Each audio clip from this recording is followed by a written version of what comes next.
Paulo Temaque Ilhés. Boa noite a todos. Eu vou eleger basicamente dois temas. O primeiro tem a ver com a decisão do Tribunal Constitucional, que vamos falar, mas para, sobretudo, sublinhar que o PS Madeira tinha razão quando solicitou a inconstitucionalidade do Orçamento Regional, porque algumas das normas que solicitamos a inconstitucionalidade foram agora, enfim, aclaradas pelo Tribunal Constitucional como inconstitucionais e, portanto, os pensionistas, os funcionários públicos, os desempregados e também os doentes verão a sua situação regularizada e isso é, evidentemente, uma boa notícia também para a Madeira, para estes setores da sociedade. A segunda nota que queria referir tem a ver com a circunstância de parecer evidente que o PSD e o CDS estão-se a preparar para aprovar a pior lei de sempre de finanças regionais, de enquadramento financeiro entre a Madeira e o continente, entre as regiões autónomas e o continente.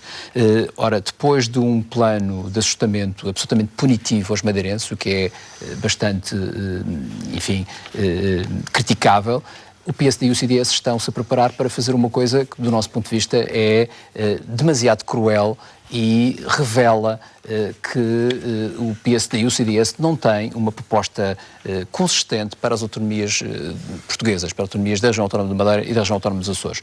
Porque o que se esperava era uma lei de finanças regionais que naturalmente acomodasse os problemas de cada uma das regiões e naturalmente o problema mais grave da região autónoma de Madeira. Nós temos um problema muito sério de endividamento e esta lei vai impedir que a Madeira possa cumprir o mínimo de compromissos que tem com a República do ponto de vista de endividamento e de pagamento da sua dívida. E, portanto, isto é absolutamente lamentável e esperamos que, enfim, este governo dure o menos tempo possível, porque já não é possível se lembrar de quanto mais é possível fazer mal aos madeirenses que este governo tem. Muito obrigado. A questão do Tribunal Constitucional já aqui falou que, enfim, satisfeito, no fundo, com aquela decisão do Tribunal Constitucional relacionada com a devolução, nomeadamente de um subsídio aos funcionários públicos, mas há um problema aqui, que é o buraco que foi criado nas contas públicas.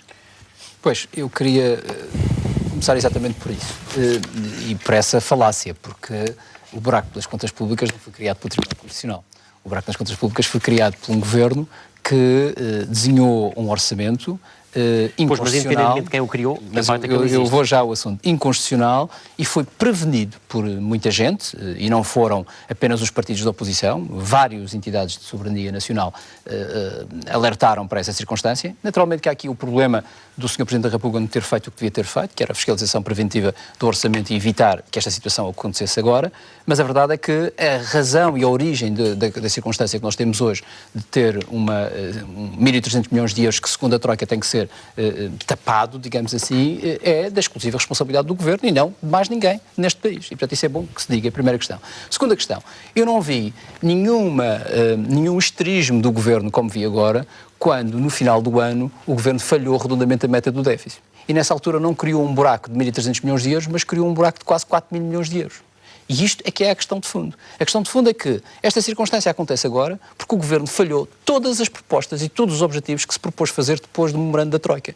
Além de ter feito uma coisa que foi evidente para todos, que foi ter revisto o memorando 7 vezes, nessas revisões de 7 vezes ter feito uma coisa absolutamente extraordinária, que foi aumentar em dobro a austeridade que estava prevista e, portanto, transformar e criar uma espiral recessiva em Portugal que levou naturalmente à queda da receita e ao aumento do déficit, e também fui prevenido para isso. Além de fazer isso tudo, não cumpri com aquilo que era fundamental, que era as suas metas orçamentais. E as metas orçamentais eram os 4,5% do PIB e estabilizar a dívida pública do país. Ora, eu não consegui fazer isso, o PIB ficou em 6,4%, como se sabe, a dívida ficou a 123%, mas além de falhar as metas orçamentais, falhou as metas económicas. Nós tivemos, no final de 2012, o pior comportamento do PIB que há a história. Foi a pior recessão desde o 25 de Abril. 3,2% de recessão em termos de PIB. E tivemos também os piores resultados sociais. Nós temos a maior taxa de desemprego do país de todos os tempos. E, portanto, isto reflete, de facto, um governo que falhou tudo aquilo que prometera fazer, porque foi além da Troika, porque reviu mais o memorando do que devia ter revisto e porque fez o dobro da austeridade do que devia ter feito. E isso conduzia esta matéria. Só para terminar, Gil Rosa, isto para dizer que... Pois vamos falar também da implicação aqui na região. Sim, eu falo, mas eu queria complementar com uma coisa que me parece importante, é que há aqui, de facto, uma falácia sobre a questão do Tribunal Constitucional. Essa questão do Tribunal Constitucional é a normalidade. O que é anormal é um governo ter feito um orçamento inconstitucional, saber que era inconstitucional e saber que era ilegal, e depois de ter sido chamada a atenção que isso não podia ser porque estava a penalizar o povo português, veio-se atirar ao Tribunal Constitucional como se tratasse de um partido e acusar o Tribunal Constitucional daquilo que é um erro dele próprio, que é um orçamento que não estava bem feito. Isto é absolutamente lamentável. Mas, relativamente aqui à questão do orçamento regional, isto necessariamente implicará, julgo eu, um orçamento retificativo também, com efeitos retroativos a partir de 1 de janeiro, e resta saber onde é que se arranja o dinheiro também para cobrir isto. Bom, do seu ponto de vista, olhando para o orçamento da região... Rosa, que me permita pelo menos fazer 2 observações relativamente àquilo que eu ouvi, porque eu julgo que as pessoas que estão-nos a ouvir este programa devem estar confusas com aquilo que ouviram aqui, nomeadamente aquilo que foram as intervenções do CDS e do PSD. Porque a pergunta que as pessoas devem estar a fazer agora é dizer se houvesse eleições antecipadas, e poderia haver, teve em cima da mesa, aliás, essa possibilidade, em quem é que o CDS Madeira e o PSD Madeira mandavam votar? Mandavam votar no PSD e no CDS, aqueles que criaram o problema que estão a discutir hoje aqui. Estamos a discutir hoje aqui. Não estou a ver que mandassem votar no outro partido, não sabemos. Pois, não sabemos. Pois, essa é exatamente a questão. É porque é preciso não esquecer que foi o CDS Madeira e o PSD Madeira que mandaram votar neste governo que está no governo. É uma coisa, tem orçamento. E é preciso também não esquecer uma outra coisa, e isto para o Sr. Deputado Pedro Coelho. É que o Sr. Deputado Pedro Coelho fez aí permita-me usar a expressão que está muito na moda, uma narrativa em torno daquilo que é o discurso total do Partido Socialista e daquilo que são as propostas do Partido Socialista. Mas o Sr. Deputado não tem legitimidade sequer para fazer isto. Sabe porquê? Porque o Sr. Deputado votou a favor deste orçamento. O Sr. Deputado e o PSD Madeira votou a favor deste orçamento e, portanto, eu não entendo com que legitimidade é que criticar não é toda a gente que pode criticar. Pode criticar quem pode e não quem quer. O Sr. Deputado veio para aqui com esse desplante de criticar aquilo que é o seu governo, quando o Sr. Deputado votou o orçamento e mandou votar o povo da Madeira a votar no seu governo. Portanto, isto não tem sentido nenhum. Isto é, de facto, uma demagogia da pior... Isso aí permite-me, quase todos os políticos têm, muitas vezes não são... Revela algumas incoerências. Eu estou a falar desta situação. Olhamos para o passado, o Partido Socialista também votou ao lado de Sócrates. Enfim, o Partido Socialista votou ao lado de Sócrates e foi coerente com a dívida do país. Não, fez o que foi. Não, mas, Gil Francisco, aí é que está. A coerência é exatamente aí. O Partido Socialista votou, está a falar do Partido Socialista da Madeira, votou ao lado de Sócrates. Há dois? Não, não, é que o Sr. Deputado costuma dizer que há o... Há dois. Portanto, eu estou a retificar que é para as pessoas perceberem. Mas há um Partido Socialista na Madeira, de facto. A questão, o PS Madeira, sempre que votou, assumi as suas responsabilidades até ao fim. E assumi com custos, como é do conhecimento geral, inclusive do Gil, com custos bastante severos do ponto de vista daquilo que é o eleitorado. Agora, o que se está a assistir aqui é, de facto, uma fuga às responsabilidades depois de terem sido esses partidos e esses políticos a pedirem para votar neste Governo da República. É isso que eu estou a chamar a atenção. E é isso que o povo está a ouvir e está, obviamente, confuso.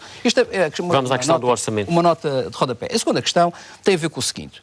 Nós, da mesma maneira que achamos que no plano nacional deve haver uma paragem definitiva naquilo que é a austeridade, também achamos que na Madeira deve haver. A situação é exatamente a mesma. Aliás, mas isso o próprio secretário regional já o afirmou, diz que não há margem para mais austeridade. O secretário regional faz exatamente aquilo que fez o Sr. Deputado Pedro Coelho, que é diz uma coisa e faz outra. O PSD Madeira e este Governo regional está a ir sistematicamente à boleia daquilo que faz o CDS nacional. Sistematicamente à boleia. E as medidas que são apresentadas lá, os senhores vêm cá e dizem, meu Deus, eu não posso fazer nada porque são eles que estão a fazer, mas aplicam exatamente igual ou pior. É isso que nós estamos a assistir. E o que o PSD se prepara para fazer, e o Governo Regional, é exatamente isso. É aquilo que foram as medidas de desmantelamento total do Estado Social, que é que o PSD pretende começar a fazer, de cortes na educação, de cortes na saúde e cortes nas prestações sociais, que é absolutamente inadmissível pensar que ainda é possível cortar mais das prestações sociais quando temos o desemprego a crescer desta maneira e a pobreza a crescer desta forma. O que o PSD se prepara para fazer, o Governo Regional, é exatamente aplicar essas medidas. E o que eu digo é que o PSD devia estar a fazer, e preocupado com isso, era perguntar ao Governo, para começar a perguntar ao seu próprio Governo, se é possível estarmos a discutir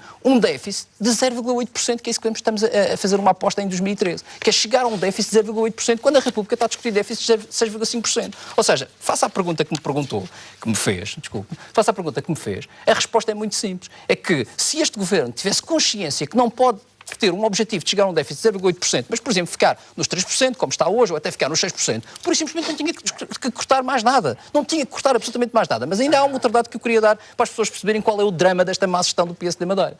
É que Em novembro de 2012, aprovamos na Assembleia Legislativa da Região Autónoma da Madeira um decreto, um orçamento retificativo que permitia que o Governo da República ia dar um aval à região e íamos fazer um empréstimo de 1.100 milhões de euros para pagar uma série de dívidas. Na altura, o Sr. Secretário Regional disse que estas dívidas estavam a ter para a região, por ano, um custo de juros de 80 milhões de euros. Se fizermos as contas, essa situação ainda não está resolvida, Gil Rosa. E se fizermos as contas entre janeiro, só deste ano, janeiro e março, janeiro, fevereiro, março, abril e abril, 4 meses, nós já temos 32 milhões de euros de custos de juros. 32 milhões de euros de custos de juros. É mais do que aquilo que tínhamos a cobrir. E, portanto, isto significa uma má gestão, um desnorte completo e uma total falta de orientação deste governo do PSD. E, portanto, quando é assim, naturalmente nós estamos assustadíssimos e o povo da Madeira tem que estar assustado, porque este governo o que vai fazer é dizer uma coisa e fazer outra. Este governo vai dizer que está contra e vai aplicar as medidas nacionais. E ainda quero terminar dizendo o seguinte: eu quero lembrar ao povo da Madeira e também aos senhores deputados que estão aqui que o Governo Regional, o Presidente do Governo Regional, o Dr. Alberto Jardim, foi o primeiro na Madeira a dizer ainda bem que vem aí o FMI e a Troika, que vai pôr uma ordem nisto tudo. E agora percebemos o que é que ele queria dizer. É porque ele está muito satisfeito com esta política e, a par do Primeiro-Ministro, está contente com este desmantelamento total daquilo que é a saúde, a educação e a segurança social na região autónoma da Madeira.